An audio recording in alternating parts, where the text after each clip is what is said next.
The late symphonies of Haydn, the London symphonies and the Paris symphonies, are the culmination of the classical symphonic tradition, like the last three symphonies of Mozart.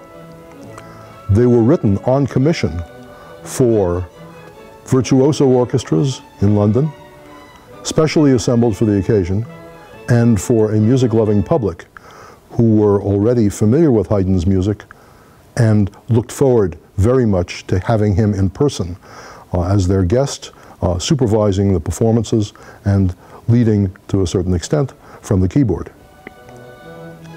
These are pieces in the grand scale, written with the knowledge of this virtuoso orchestra and of the appreciative and connoisseur audience which would listen to it.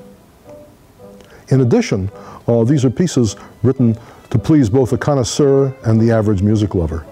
The humor, the wit, contains both subtle things for the connoisseur or for the musician who can study it and score, subtleties of harmony and of counterpoint and of tonal movement and tonal structure, and also grand gestures, unexpected silences, unexpected noises.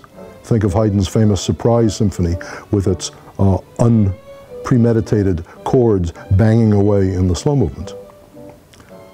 Every one of the late Haydn symphonies has some remarkable feature of orchestral texture or of structure or just of character, which captivated the late 18th century audience. Haydn's Clock Symphony, of course, is so called because of the persistent tick-tock accompaniment of its slow movement, which starts innocently enough in plucked strings and bassoons. At one point, vastly magnified, threatens to engulf the entire orchestra, and at another point is spread out across several octaves between bassoon and flute, with the violins playing the tune in the middle. There's also a wrong note joke in the minuet, where it's a, did I really hear that or did I not hear that effect, because it's corrected, as it were, the second time round. Haydn's compositional skill, the ability to take simple tunes and weave the most complicated sorts of orchestral textures out of them, is obvious throughout the piece. There are moments of complicated counterpoint which would have delighted the professional musicians in the audience, at the same time straining the capabilities of an 18th century orchestra to the utmost. It's a wonderful, exuberant piece. It's music which just reeks of insider knowledge of an orchestra, and it's music I personally love very much to conduct, and I think we enjoy playing very much. While the late symphonies of Haydn were written for a virtuoso orchestra, especially assembled for the occasion, and he knew that this would be a wonderful orchestra capable of dealing with anything he threw at it, the Beethoven Pastoral Symphony, along with the Fifth, were part of an enormous, interminable concert in December of 1808. In wretched weather, badly under-rehearsed, played from nearly illegible parts. It is a miracle that these two masterpieces not only survived, but were appreciated at all. The Pastoral Symphony is a work of fascinating contradictions.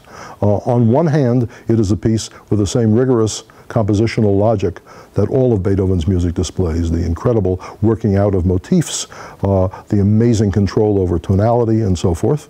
But it is a work which manages, as its title suggests, to incorporate the sounds of country life, the gurgling of a brook, the calls of birds, a ferocious thunderstorm in the fourth movement, and a wide-flung fantasy on the tune of a shepherd's pipe, an actual Alphorn call in its last movement. Beethoven said that it was more a depiction of feelings than a portrayal by pictorial means, but in fact it is both. And it's quite special, I think, in Beethoven's oeuvre because it combines these two features, and also because its first three movements are, in a sense, rather static. They have very slow progressions from one key to another. They sit on the same notes, repeat them endlessly, as if giving us a feeling of a musical portrayal of the peace, the tranquility, the beauty of the countryside, which meant a great deal to Beethoven, even though he was deaf. And then, in the storm movement, the fourth movement, the elements break loose with utmost ferocity, and there have been orchestral storms in earlier symphonies than this, but this is one of particular violence and particular vehemence. It has to do also with Beethoven's very carefully reserving some kinds of harmony and some kinds of instrumentation for this movement, which are instruments come in, the timpani, for example, for thunderclaps, trombones, which haven't been used earlier in the piece. And then finally, the storm clears, the sun comes out, and this remarkable finale, this great hymn to nature and to its beauties. Beethoven's religion was a curious matter. He took a certain kind of pantheism, I think, very, very seriously, or a kind of deism. I'm not really sure which it was, but it is obvious that this was a man who reveled in the beauties of creation. And it's always a nice piece to play, I think, in potentially dangerous weather in midwinter. Some conductors like to program the Pastoral Symphony around the first day of spring, but for me it's always a good piece to play in winter, because it reminds us that spring will eventually come.